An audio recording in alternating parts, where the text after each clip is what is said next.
پہلی بات اتقوا اللہ حق تقاتہ ولا تموتن الا وانتم مسلمون، میں عرض کر چکا ہوں اس کا براہ راست تعلق ایمان کے ساتھ، اس نظریہ حیات کے ساتھ ہے، اس تصور کائنات کے ساتھ ہے، اس فلسفے کے ساتھ ہے، اس ویلٹن شوانگ کے ساتھ ہے۔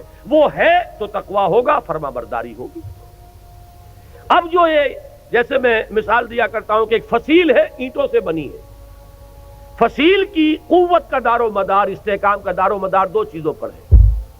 ہر اینٹ پکی ہو، پختہ ہو، کچی اینٹ نہ کہیں لگ گئی ہو، جہاں کچی اینٹ لگے گی وہیں اندیشے کی جگہ بن گئی، پوٹینشیل ڈینجر کا مقام ہے، پوٹینشیل ویکنس ہے۔ پھر یہ کہ ان کو جوڑنے والا مسالہ وہ مضبوط ہو، سیمنٹ سبسٹنس، چونا ہے، گارا ہے، سیمنٹ ہے، مضبوط ہو، مارٹر مضبوط ہو۔ تو ایک تو ہے ایک فصیل، ایک بردہ مومن، اتقوا اللہ حق تقاتہ ولا تموتن الا وانتم مسلمون۔ اب ان کو جوڑنا ہے، جوڑے گی کیا چیز؟ جو فکر میں ہم آہنگی پیدا کرے، وہ چیز واعتصموا بحبل اللہ جميعا ولا تفرقوا، اللہ کی رسی کو مضبوطی کے ساتھ مل جل کر تھام لو، اس سے چمٹ جاؤ، تفرقے میں نہ پڑو۔ یہ قرآن ہے جو جوڑے گا۔ بہت ہی عمدہ الفاظ میں علامہ اقبال نے کہا ہے، ماں ہما خاکو دلے آگاہ اوست، از یک آئینی مسلمان زندہ است۔ دونوں اشعار سن لیجئے۔ مسلمان کی زندگی جو ہے ایک آئین کے بدولت ہے۔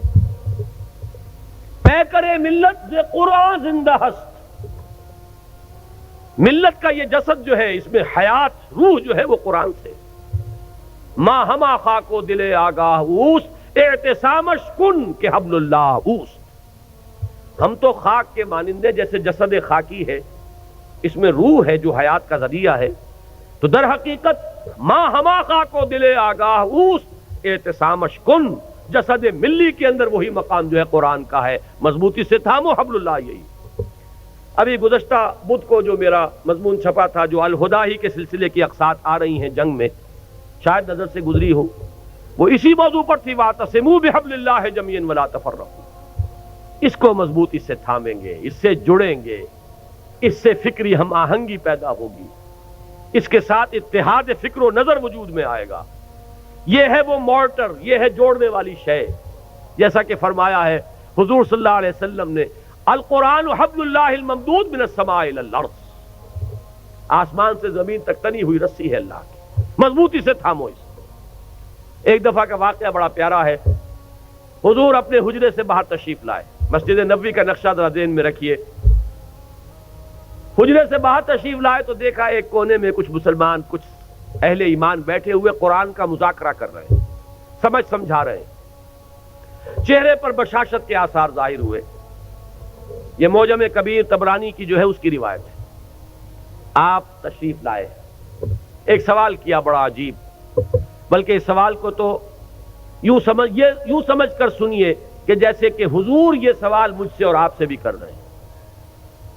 الستم تشہدون اللہ الہ الا اللہ وانی رسول اللہ وان ھذا القرآن جاء من عند اللہ، کیا تم اس بات کی گواہی نہیں دیتے کہ اللہ کے سوا کوئی معبود نہیں، میں اللہ کا رسول ہوں اور یہ قرآن اللہ کے پاس سے آیا ہے؟ صحابہ کا جواب کیا ہو سکتا تھا؟ بلا یا رسول اللہ، حضور کیوں نہیں، بالکل ہے، ایسا ہی ہے۔ اب آپ نے فرمایا فابشروا، بشارت حاصل کرو، خوشیاں مناؤ، فإن هذا القرآن طرفه بأيديكم وطرفه بيد الله، اس لیے کہ اس قرآن کا ایک سرا تمہارے ہاتھ میں ہے، ایک سرا اللہ کے ہاتھ میں۔ یہ ہے وہ قرآن، وہ حبل اللہ، واعتصموا بحبل اللہ جميعا ولا تفرقوا۔ اس کے بعد وہ تاریخ کا حوالہ دیا، واذکروا نعمت اللہ علیکم اذ کنتم اعداء فألف بین قلوبکم، یاد کرو احسان جو اللہ کا تم پر ہوا جبکہ تم دشمن سے، ایک دوسرے کے خون کے پیاسے تھے۔ اوس اور خزرج کی دشمنی چلی آ رہی تھی 100 برس سے، قبیلے لڑ رہے تھے، پھر اللہ تعالیٰ نے تمہارے دلوں میں الفت پیدا کی، ایمان کی الفت، مقصد کی ہم آہنگی، نظریات کا اشتراک۔ وَكُنْتُمْ عَلَى شَفَا حُفْرَةٍ مِّنَ النَّارِ، جب بھی ان الفاظ سے گزرتا ہوں ایسے محسوس ہوتا ہے جیسے ایک حدیث میں الفاظ آئے فیہ ذکرکم، یہ جو قرآن ہے اس میں تمہارا ذکر ہے، اور بلکہ اس سے پہلے الفاظ ہیں فیہ خبر ما قبلکم ونبأ ما بعدکم وحکم ما بینکم۔ حضرت علی کی روایت ہے یہ، حضور نے فرمایا اس قرآن میں تم سے پہلوں کی خبریں بھی ہیں، تم سے بعد کے حالات کی اطلاعات بھی ہیں، اور جو بھی تمہارے مابین کبھی اختلاف ہوگا اس کا حل اور فیصلہ موجود ہے۔ تو ہمارا ذکر کہاں ہے؟ کنتم علی شفا حفرۃ من النار، تم تو آگ کے گڑھے کے کنارے تک جا پہنچے تھے، فانقذکم منہا، تو اللہ نے تمہیں اس سے بچایا اور نکالا۔ آج جو حالات پاکستان کے، جس کا تھوڑا سا نقشہ میں نے کھینچا تھا، زیادہ تفصیل میں جانے کا وقت نہیں ہے، میرا جو نقطہ نظر ہے میثاق میں اس ماہ کے پرچے میں وہ آ چکا ہے تفصیل سے، لیکن یہ کہ ذرا بھی آنکھ کھلی ہو، شعور کی آنکھ، اور حالات کا کوئی مشاہدہ ہو رہا ہو، تو یہ بالکل رائٹنگ آن دی وال کی طرح یہ حالات سامنے موجود ہیں۔ ہم آگ کے تباہی کے گڑھے کے کنارے تک پہنچ چکے ہیں۔ اللہ بچا سکتا ہے، اسے قدرت حاصل ہے، لیکن یہ بچاؤ ہوگا اسی طور سے جس طور سے کہ اس وقت اس نے بچایا تھا، محمد الرسول اللہ کے ذریعے سے بچایا تھا صلی اللہ علیہ وسلم۔ حضور فرماتے ہیں کہ میری اور تمہاری مثال ایسی ہے کہ آگ کا ایک الاؤ ہے، تم اس میں کود پڑنا چاہتے ہو اور میں تمہارے کپڑے پکڑ پکڑ کر گھسیٹ رہا ہوں۔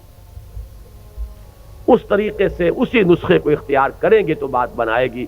وَاذْكُرُوا نِعْمَةَ اللَّهِ عَلَيْكُمْ إِذْ كُنْتُمْ أَعْدَاءً فَأَلَّفَ بَيْنَ قُلُوبِكُمْ فَأَصْبَحْتُمْ بِنِعْمَتِهِ إِخْوَانًا وَكُنْتُمْ عَلَى شَفَا حُفْرَةٍ مِّنَ النَّارِ فَأَنقَذَكُم مِّنْهَا كَذَلِكَ يُبَيِّنُ اللَّهُ آيَاتِهِ لَكُمْ آيَاتِهِ لَعَلَّكُمْ تَهْتَدُونَ۔ اس طرح اللہ تمہارے لیے اپنی آیات کی تبیین کر رہا ہے، وضاحت سے بیان کر رہا تاکہ تم ہدایت اخذ کر سکو، راستہ تمہیں نظر آ جائے، اس پر چل سکو۔ آخری آیت میں ہے وہ مقصد کا اشتراک، وَلْتَكُن مِّنكُمْ أُمَّةٌ يَدْعُونَ إِلَى الْخَيْرِ وَيَأْمُرُونَ بِالْمَعْرُوفِ وَيَنْهَوْنَ عَنِ الْمُنكَرِ وَأُولَٰئِكَ هُمُ الْمُفْلِحُونَ۔ اور چاہیے کہ تم سے ایک ایسی جمعیت وجود میں آئے، ایک ایسی امت وجود میں آئے۔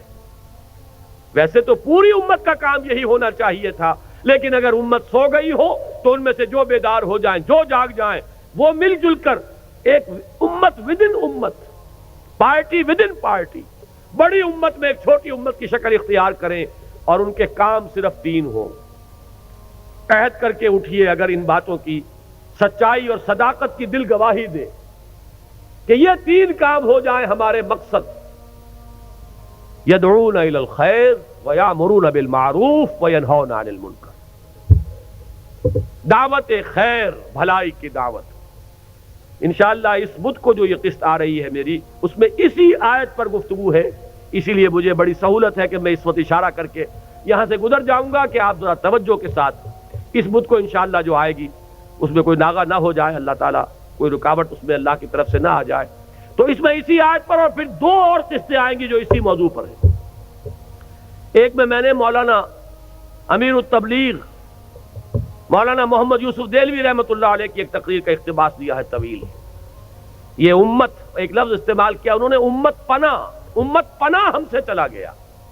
کہتے ہیں ہم امت ہیں، امت ہونے کا وصف ختم ہو چکا ہے۔ وہی بات جو اقبال نے کہی تھی کہ آج کوئی امت محمد یا امت مسلمہ دنیا میں موجود نہیں ہے، جو چیز بالفعل موجود ہے وہ کچھ مسلمان اقوام ہیں، امت محمد صلی اللہ علیہ وسلم، امت مسلمہ نام سے کوئی شے موجود نہیں، لیکن اسے وجود میں لانا ہے، اس کے لیے جینا، اس کے لیے مرنا۔ قُلْ إِنَّ صَلَاتِي وَنُسُكِي وَمَحْيَايَ وَمَمَاتِي لِلَّهِ رَبِّ الْعَالَمِينَ۔ یہ ہو مقصد، عمل کے لیے یہ ہو ہدف، اپنی صلاحیتوں کے صرف کے لیے یہ ہو میدان۔ دکھائیے جولانیاں اس میں، آئیے مل جل کر ایک امت بنیے، ایک اجتماعی قوت بنیے۔ اللہ کرے گا تو یہی قوت، اسی کو وسعت حاصل ہوگی، اسی سے وحدت ملے گی، اسی سے اتحاد ہوگا، اور یہ ہوگی وہ شے کہ جس کی اس وقت ہمیں سب سے زیادہ شدید ضرورت ہے۔